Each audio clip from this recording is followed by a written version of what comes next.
This was the CN Rail blockade held by Aamjiwnaang First Nation people in Sarnia in southwestern Ontario.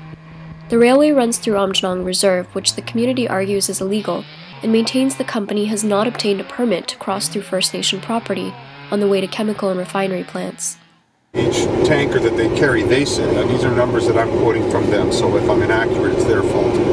They say is $50,000. So they run that through and come up with a number of $5 million. That's how much it costs a day to keep this blockade up. Having reached its 13th day at a cost of millions per day in economic disruption, the blockade came to an end on January 3rd, following a contempt of court order issued against the protesters. In particular, the court order named blockade spokesperson Ron Plain and Sarnia Police Chief Phil Nelson for failing to stop the blockade when an injunction was filed last week. Plain considers the blockade a community victory and believes it has made an impact. What have you gathered from your trip so far? From here? Yes. There are serious issues on environmental matters. People are very concerned. There's no question about it. Have you gathered CN as that an operator has an obligation to listen to those concerns and meet with the customers who operate the line. And you understand that we're all people here and we all have families, and I want to have children someday. All these young people want to have families someday. Absolutely. Educated families. Of course. Of course. We have that right to feel safe and happy in our own community. Yes, you do.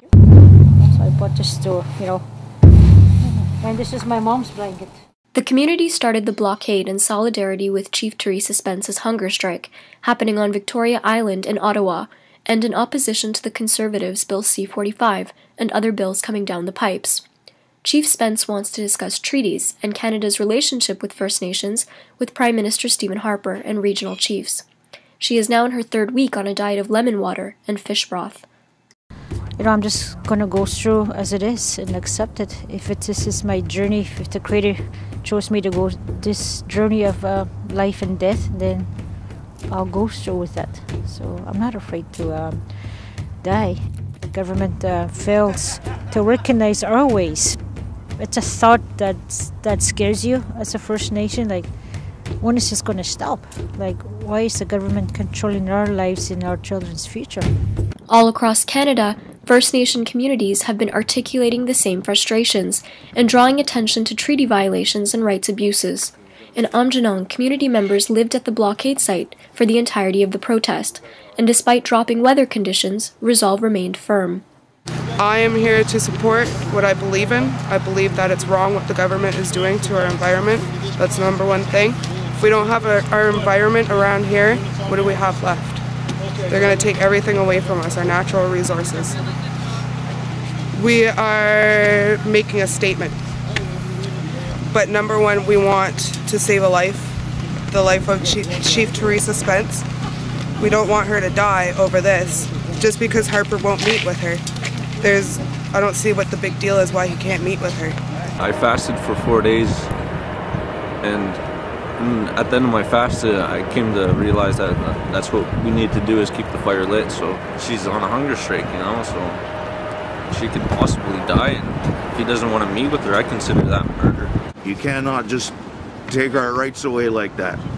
We didn't deserve this. We just don't want this to go away, because we're polluting our land, we're polluting the waters, we're killing off the wildlife. This is not how we're supposed to run this Mother Earth.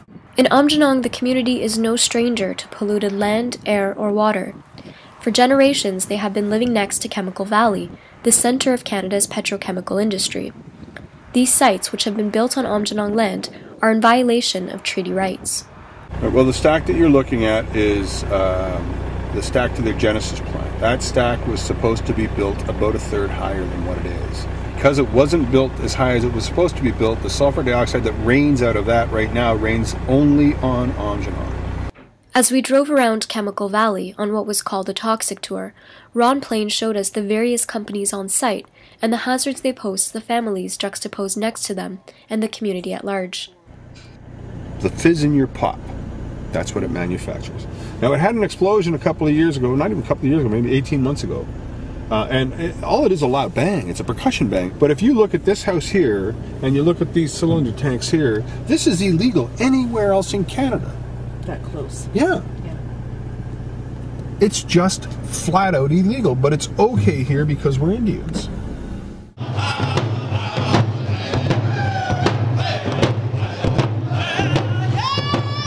To raise awareness about First Nation rights, protesters have also been organizing flash mobs in and around local malls, which have drawn hundreds of spectators and participants alike. Blockades and flash mobs are part of the wave of actions sweeping Canada in support of Idle No More, a grassroots movement formed in the province of Saskatchewan by 4 women.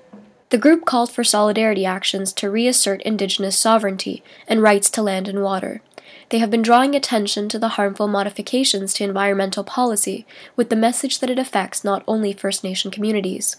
Efforts, they argue, should be directed toward building healthy and sustainable societies and protection of the land for all who inhabit it. Resource development. In addition to this legislative framework, resource development is on aggressive fast forward.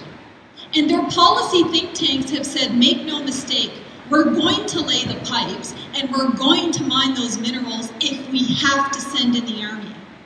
The Conservatives' Omnibus Implementation Bill, which comprises more than 400 pages of federal budget legislation, is seen as having grave implications for the environment and Indigenous livelihoods, and there is much at stake. Amendments to the Indian Act facilitate the surrender of Indigenous reserves.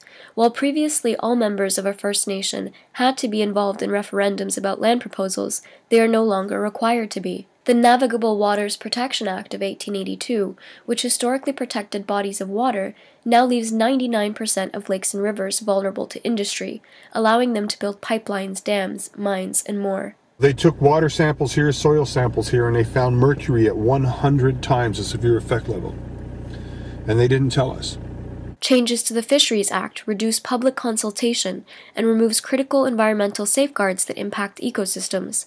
Moreover, the extraction of natural resources will not be subject to significant review processes, and this is just some of the legislation in store with the current implementation of Omnibus.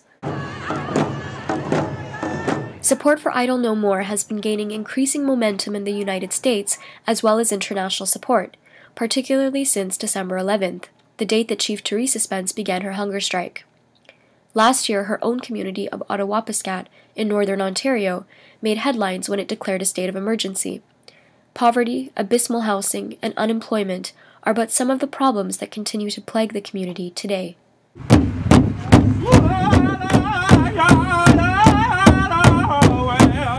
Although the blockade has been shut down in Sarnia, Idle No More solidarity actions will continue throughout Canada in support of hunger-striking Chief Spence, who has ignited a mass resistance movement which only promises to grow.